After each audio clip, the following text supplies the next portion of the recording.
You are here because the outside world rejects you. Hello everybody, today we're going to be taking a look at a unique take on the Ninja Turtles. This is a trilogy of comics that started in 1990 that presents the Turtles in a way that at the time no one had ever really seen before, and even to this day stands out amongst a variety of TMNT interpretations that we've received. These three books came out in the original run of the Mirage black and white comics. You see, there was a period of time in the old comics where they would have guest artists come on to do some issues. One of these guests was Michael Zulli, known for his work on the Puma Blues and DC's Sandman. The Turtle issues he did were issues 31, 35, and 36. His work on these three books, which are known as the Souls Trilogy, are explained as being dark and uniquely realistic interpretations of the TMNT. Kevin Eastman, co-creator of the Turtles, makes a statement on the opening page of the first book, saying, "Many have come before with visions of our reptiles, each and every one exciting, elegant, beautiful, but none like this. Michael's romantic stylings, intense imagery, exotic symbolism, and the classic elegance of a Koike and Kojima story bring a mind-blowing sense of realism to the creatures you've met before. As I said, forget them. We now step in to another's mind's eye."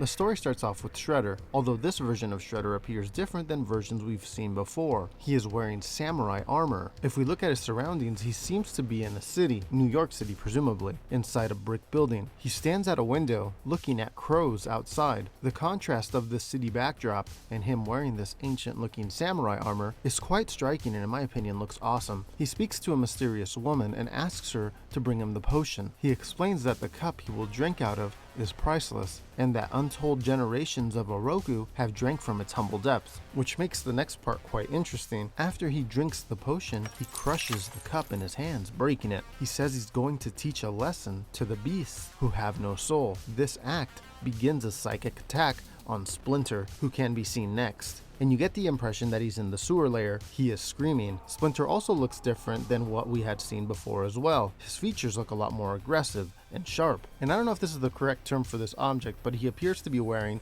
a shaman-like necklace, indicating that he is also familiar with the nature of similar psychic techniques like Shredder is using. He says at this point in the attack that only one will could be so strong to break through his psychic defenses. He knows it's the Shredder. Seemingly in pain, he begins his own ritual. He digs through an old cardboard box, creates his own mixture, then he creates a circular symbol on the floor around his items. Then, with a dagger, he proceeds to stab himself in the palm and lets his blood drip into a cup. Next, it seems Splinter faces off against the Shredder in a spirit realm of sorts to push Shredder's attack back. Shredder appears too strong though, and somehow they are snapped out of the battle. Splinter knows that he cannot face the Shredder alone, and if all of this isn't interesting enough, the next part I found super interesting. Splinter begins to conjure up the 4 points of the ancient compass: earth, water, air, and fire. He scrambles to locate 4 small amulet figurines. I get the impression here that the 4 points of the ancient compass and these 4 small figurines represent the Turtles somehow. Next, Splinter proceeds to swallow the 4 little figurines. He says, "all inside me and me at their center, as the center." When this happens, now Shredder appears to be taken back, and now he appears to be in pain. Although somehow with his mystic abilities, he pushes forward with his hands, shattering the window in front of him, causing Splinter to also be pushed. This appears to break the connection between the two. The battle is on. Shredder gathers his foot soldiers and plans an attack now that Splinter is vulnerable. Splinter knows Shredder's forces are coming, and so he enters a room, waking his turtle sons who are hibernating during this winter season. The turtles look far different than anything we're used to seeing. They have an ultra-realistic reptilian-like look to them. They have beaks and tribal markings on their chest.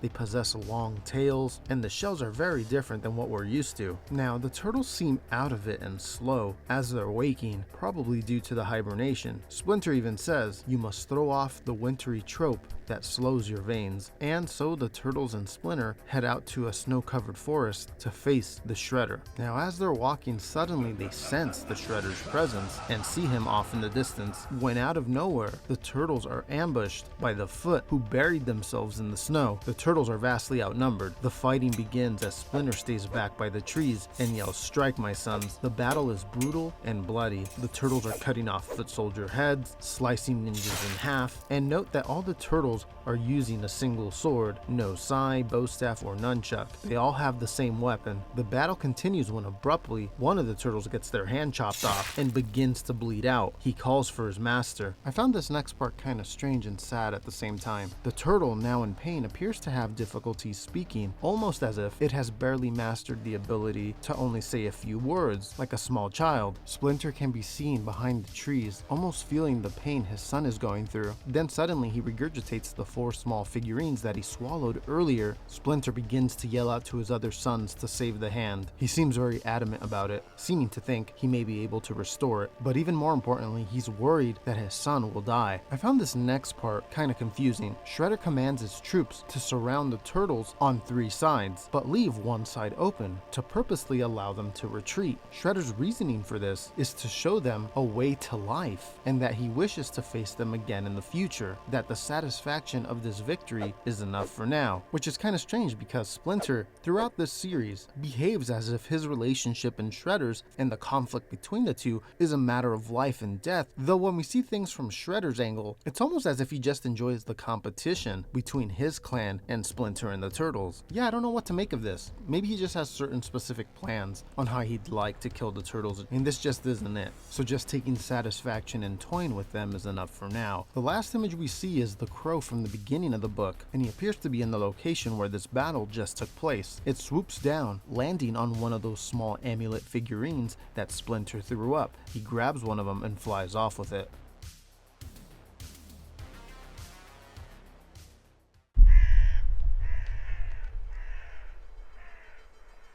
The following book begins with the Crow carrying the amulet figurine towards the city to Shredder's building. Shredder can be seen inside removing his mask. The Crow lands on his window with the figurine. Shredder is amazed at the fact that Splinter has lost possession of it. The Crow continues to tap, cracking the window. Shredder becomes annoyed, but then worried as the tapping gets harder. Then suddenly, the window and pretty much the whole wall explodes. We jump to Splinter and the Turtles back in the sewer, where the Turtles lay their fallen brother on a makeshift bed. He is covered in flowers. It almost looks like a funeral. Splinter can be seen ready to conjure up another ritual, this time to save the Turtle's life. He announces that the power he is about to summon is fickle and dangerous in the extreme. He begins the ceremony. A demon-like figure starts to manifest in the room. Little by little, it can be seen clearly. It looks like a skeleton with a goat's head. Really dark, detailed artwork here. Looks amazing. It's one of the things that stood out to me about this book. The entity seems perplexed at what the Turtles and Splinter are. They're not really human, they're not really animals, and it seems displeased by this. We cut over back to Shredder, who was in the rubble of the explosion and getting up. He can tell that Splinter has summoned something. He seems worried about this entity, which he states endangers his kingdom, his people, and it looks as if he's talking about the city. Then suddenly Shredder just disappears, seemingly to try to get to Splinter as fast as he can. We then see people throughout the city begin to feel that there's something in the air. Everything gets extremely quiet, like a calm before a storm. Shredder, on his way to Splinter, reappears in between a couple that appeared to be arguing about something. He grabs the man by his collar, lifting him off the ground, and yells at the couple to love one another. Very interesting. This part always confused me a little bit. I kind of get the impression that Shredder here is very concerned about this entity that Splinter conjured up, to the point that he feels the need to tell this couple to stop arguing about such petty things, to love each other while they can. Maybe he senses some type of impending doom. Now back with Splinter and the Turtles, Splinter is begging the entity to heal his son, though as we mentioned earlier, the entity is just displeased that the Turtles are not human and refuses to help. And just like that, it leaves the Turtles and Splinter to figure it out on their own. Splinter is devastated, but this is when smaller rats from the sewer come in and warn Splinter of Shredder's arrival. Super interesting here, these little animals can talk to Splinter.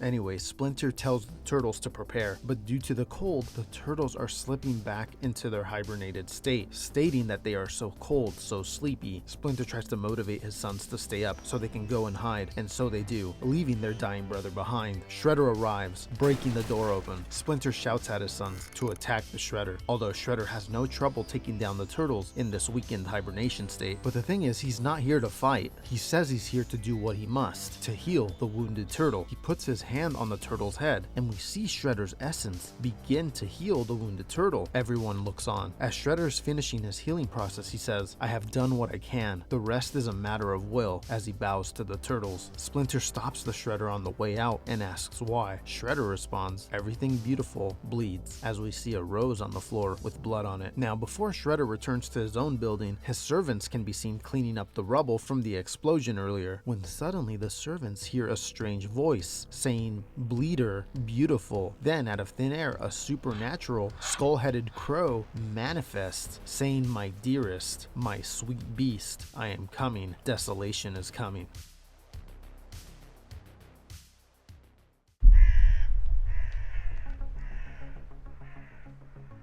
Book 3 begins with the turtles carrying their brother and following Splinter as they look for a new place to live. As Splinter says, "Our refuge has been violated and stinks of man." They're walking through an alley when Splinter suddenly stops the turtles in their tracks as he senses something. Up above can be seen the skull-headed crow. Splinter advises his sons to be ready. This bird is a messenger of the previous entity that they conjured up. There is great danger in this being, Splinter explains. It is a trickster, and to not listen to it as it begins to speak. It says, "So soon I've found you, flesh of my flesh, my mission and heart's delight. Prepare yourself, desolation is coming." The creature quickly dives down towards the fallen turtle and disappears into his chest. One of the turtles seems scared that his brother could be dead. He seems to imply that they'll all die if he dies, saying, "We don't know how to be three of us." He turns to Splinter and asks, "Master, are we dead?" Splinter says no, but that they are too exposed, that they must go back home, that it is the only option they have now. He also says that their unconscious brother carries a god in him. The turtles stand guard when they get home, but you can see them even weakening more because of the cold. They're concerned for their brother. Next, we jump to the fallen turtle, and he appears to be in some type of a dream state or spiritual plane. He feels cold and is calling out to his master. The bird creature then reveals itself in the sky and introduces itself. It says its name is Desolation. He proceeds to torment the turtle and tells him that this toxic place that they're in is the turtle's soul. Then he continues to repeat the words, "Wise up, grow up, give up." The turtle says, "I'll never yield," and so Desolation, now much larger in size, swoops down towards the turtle with its claws out. The turtle begins to run and finds a cave. Once in the cave, the turtle sees Desolation is already in there. The turtle yells, "What do you want from me?" Desolation says, "The choice is up to the turtle. Does the turtle want life or death?"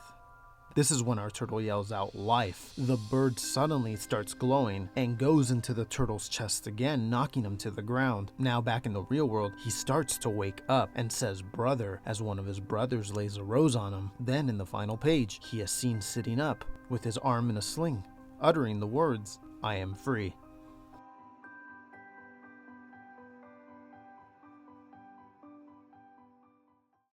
Alright, so that's the way the story ends. Thank you everyone for stopping by and checking out my breakdown and thoughts on this very different but beautiful take on the Ninja Turtles. To me, it's one of those turtle things I never heard of when I was younger, but after I read it, it really stuck with me, and I thought you all would like to hear it as well, whether you've read it or not before. I found it to be confusing at times. It left me with so many questions. For example, why does Shredder save the turtle, or try to? What exactly was Desolation, and what was he doing? Was it a bad entity? Was it a good entity? What was the purpose behind the figurine Splinter swallowed? There's so much here that I don't understand, but it's fascinating to look at and a fascinating story. Let me know down below your thoughts and ideas on these three books, or your interpretation of what's going on in this story. I would love to see what you all have to say down below. But that about does it for today's video. If you're new, remember to hit subscribe to hear more about the Green Machine. That's all we cover on here is new, old, and upcoming turtle stuff. If you enjoyed the video, remember to hit thumbs up. It helps the visibility of the channel. Thanks once again everyone for watching. I will see you in a little bit with another one. Take care.